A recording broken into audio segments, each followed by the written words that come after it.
There is a quiet kind of pain that doesn't show itself easily. It doesn't announce itself loudly, and it doesn't leave visible marks. It lives in small moments. In the way someone looks at you and gets you wrong. In the way your words are interpreted in a way you never intended. In the silence after you try to explain yourself, and somehow it only makes things worse. Being misunderstood is not dramatic, but it is heavy. It makes you question yourself. It makes you replay conversations in your mind, adjusting words that have already been spoken, imagining how they could have been said differently. It creates a subtle tension between who you are and how you are seen. And over time, if you are not careful, you begin to live in that tension. You start shaping your behavior not based on what feels true, but based on what might be understood. You begin to edit yourself before speaking. You soften your thoughts. You hold back certain parts of your personality, not because they are wrong, but because they might be misinterpreted. And beneath all of this, there is a quiet hope.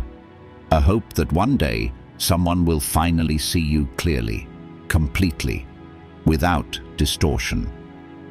But that hope, while human, carries a hidden danger. Because the truth is, not everyone will understand you. Not because you are doing something wrong, not because you are unclear, but because understanding is never purely objective. It is filtered, always. Every person you meet sees you through the lens of their own mind, their past experiences, their emotional state, their beliefs about the world, their fears, their expectations. They are not seeing you directly. They are seeing a version of you that their mind has constructed. And that version is rarely accurate. The human brain is not designed to perceive reality in its full complexity. It simplifies, it categorizes, it fills in gaps with assumptions. This is not a flaw, but a survival mechanism. The brain constantly takes incomplete information and turns it into a coherent story. When someone interacts with you, they are not analyzing every detail of who you are. They are picking up fragments. Your tone, your body language, your words, your timing, and then, almost instantly, their brain builds a narrative. This is where misunderstanding begins, because that narrative is not built from you alone. It is built from them. If someone has experienced betrayal in the past, they may interpret your independence as distance.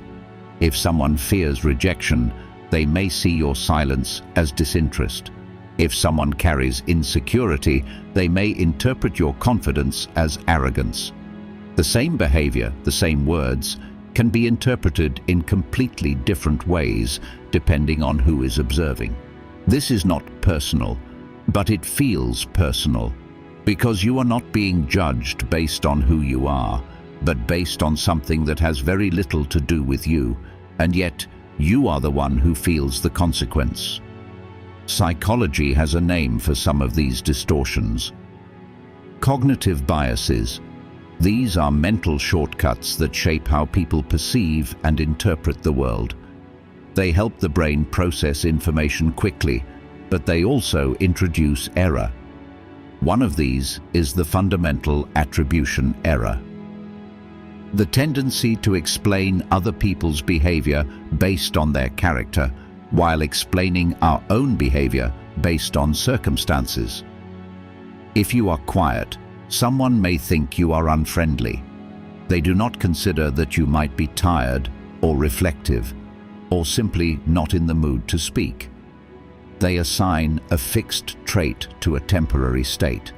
Another is confirmation bias. People tend to notice and remember information that confirms what they already believe. If someone forms an initial impression of you, they will unconsciously look for evidence that supports it, while ignoring anything that contradicts it. Once you are placed into a category, it becomes difficult to step outside of it. There is also projection. a deeper, more subtle process. People often project their own inner state onto others, their insecurities, their desires, their unresolved emotions. What they cannot fully see in themselves, they begin to see in you. If someone feels inadequate, they may perceive criticism where none exists. If someone is dishonest, they may become suspicious of your honesty. If someone struggles with control, they may interpret your independence as a threat. In these moments, you are not being seen. You are being used as a surface onto which someone else is projecting their internal world.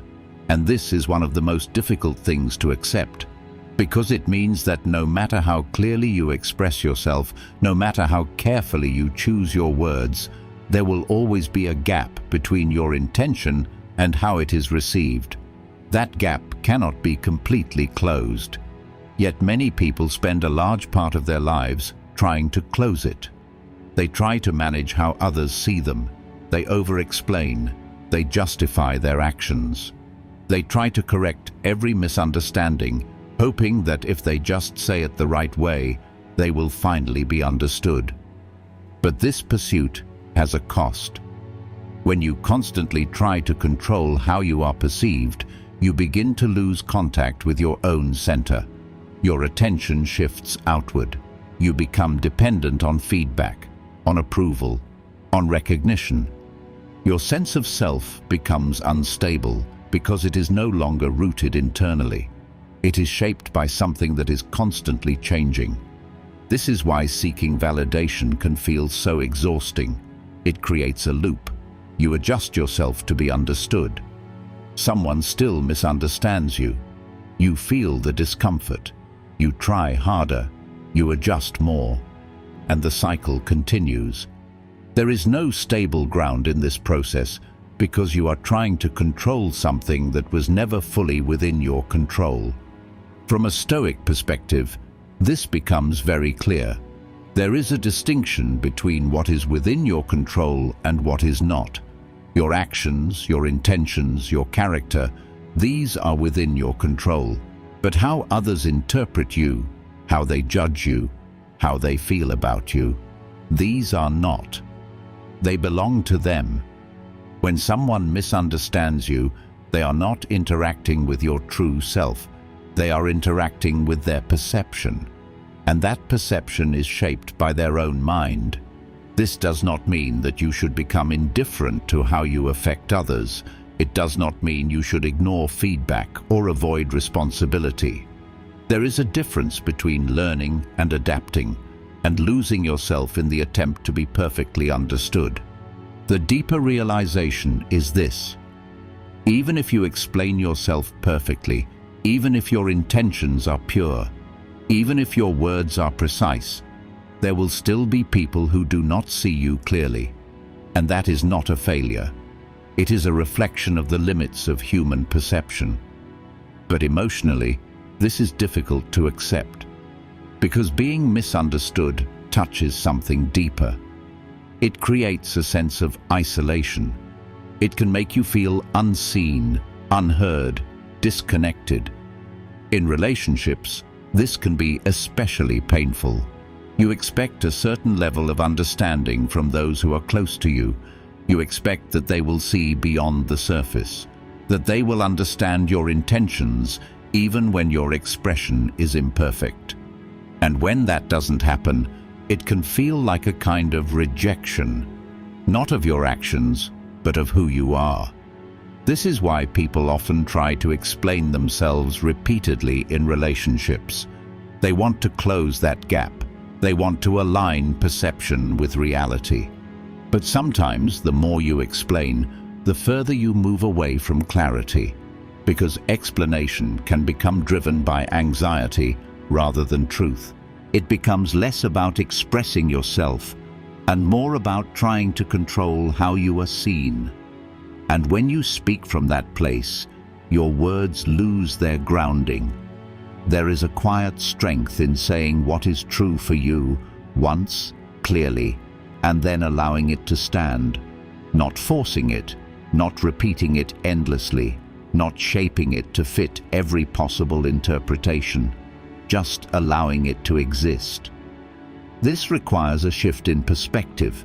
Instead of asking, "How can I make everyone understand me?" the question becomes, "Am I being honest with myself? Am I expressing what is true for me?" Because that is where your control ends. And strangely, this shift creates a kind of freedom. When you stop trying to manage every perception, you begin to relax internally. You no longer carry the constant pressure of being interpreted correctly. You no longer feel the need to defend every aspect of yourself. You begin to accept that misunderstanding is not an exception. It is part of the structure of human interaction. This acceptance does not make misunderstanding disappear, but it changes your relationship to it. It becomes less threatening. Instead of seeing it as something that must be fixed immediately, you begin to see it as something that can exist without destabilizing you. You can still clarify when necessary. You can still communicate openly, but you are no longer attached to the outcome in the same way. There is a difference between expressing yourself and trying to control how your expression is received. One is grounded, the other is fragile. Over time, this changes how you move through the world.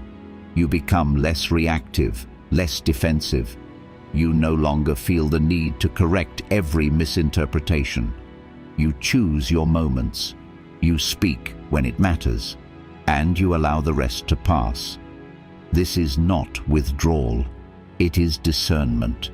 It is understanding that not every perception needs to be corrected. Not every misunderstanding needs to be resolved. Some things can simply be left as they are, because the cost of constant correction is too high. It takes your energy, your focus, your sense of stability, and it keeps you anchored in something external. When you begin to let go of this, something shifts internally. You start to feel a quieter form of confidence, not the kind that needs to be seen or validated, but the kind that exists without being observed. A confidence that comes from knowing who you are, even when others do not. This is not built quickly. It develops slowly through repeated experiences of being misunderstood and choosing not to lose yourself in response. Each time you resist the urge to over-explain, each time you allow a misinterpretation to exist without immediately correcting it, each time you return your attention to your own values instead of external opinions. These are small moments, but they accumulate, and over time, they form a different kind of stability. You begin to trust yourself more than you trust perception. You begin to understand that clarity within yourself is more important than clarity in the eyes of everyone else. There is another layer to this that is often overlooked. Sometimes the need to be understood is not only about communication, it is about identity. We want others to see us correctly because it confirms something about who we believe we are. It stabilizes our sense of self. When others reflect back an image that aligns with our internal identity, it feels reassuring. But when that reflection is distorted, it creates discomfort, it creates doubt, and in some cases, it triggers a deeper question. If they see me this way, is there something I am not seeing about myself? This question can be useful, but it can also become destabilizing if it is driven by insecurity rather than honest reflection. Not every misunderstanding contains hidden truth. Sometimes it is simply a misunderstanding. Learning to distinguish between useful feedback and distorted perception is part of developing inner stability. It requires self-awareness. It requires the ability to observe your own behavior honestly without immediately defending yourself, but also without immediately assuming you are wrong. This balance is not easy. It develops over time, and it becomes one of the foundations of self-trust. Because self-trust is not blind confidence. It is not the belief that you are always right. It is the ability to examine yourself without collapsing, to question yourself without losing your center, to adjust when necessary, and to stand firm when necessary. And this becomes especially important in a world where opinions are constant, immediate, and often shallow. People form impressions quickly. They make judgments based on limited information. They speak with certainty about things they do not fully understand. And if you are constantly exposed to these judgments, it becomes easy to internalize them, to start seeing yourself through the same distorted lens. This is where the real danger lies, not in being misunderstood, but in beginning to believe those misunderstandings. When you adopt someone else's inaccurate perception of you, you move further away from your own clarity. You begin to act in ways that are not aligned with your true self. You begin to shape your identity around something external. And over time, this creates a subtle form of disconnection. You feel less like yourself, but you cannot always explain why. Because the shift was gradual. It happened through small compromises, small adjustments, small moments where you chose perception over truth. Reversing this process requires awareness. It requires noticing when you are acting from a place of self-alignment and when you are acting from a place of image management. It requires asking yourself, quietly, without judgment, what is actually true for you in this moment, and being willing to follow that even when it is not perfectly understood. There is also a deeper form of courage involved in this. The courage to be seen incorrectly without immediately correcting it. The courage to let go of control over your image. The courage to accept that some people will walk away with an incomplete or inaccurate understanding of you. This can feel uncomfortable because it goes against a very natural human instinct. The instinct to belong, the instinct to be accepted, the instinct to be seen and recognized. But belonging that is based on constant self-adjustment is not stable. It requires you to continuously monitor and modify yourself, and that creates tension. True belonging, when it exists, does not require that level of effort.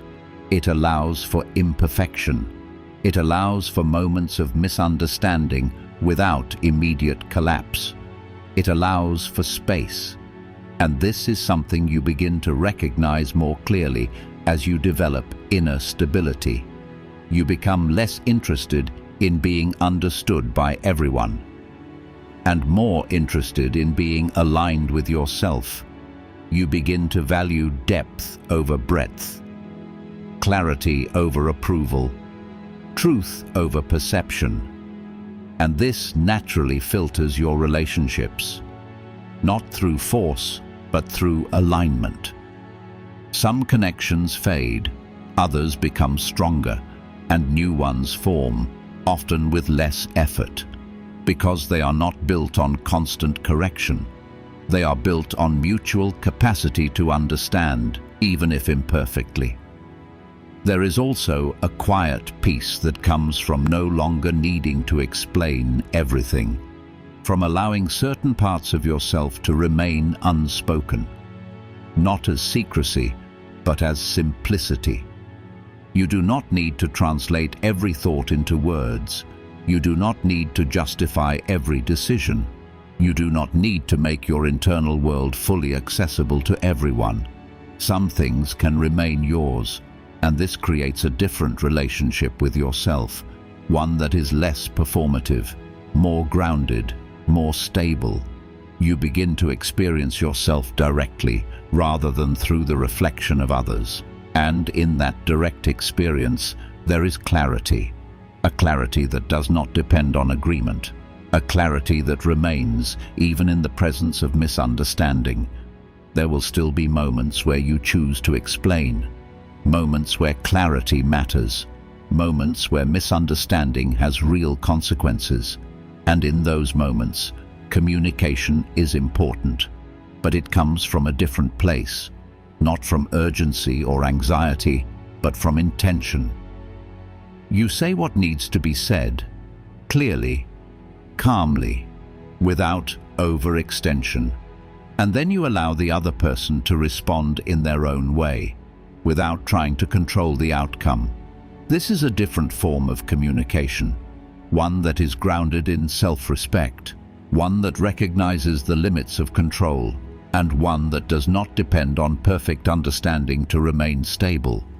Over time, this changes your internal experience. You feel less pulled by external reactions, less affected by shifting opinions, more rooted in something consistent. Your own awareness, your own reflection, your own understanding. And from this place, something becomes clear. Being misunderstood is not something you need to eliminate. It is something you learn to carry lightly, not with resistance, not with frustration, but with understanding. Understanding that every mind interprets differently.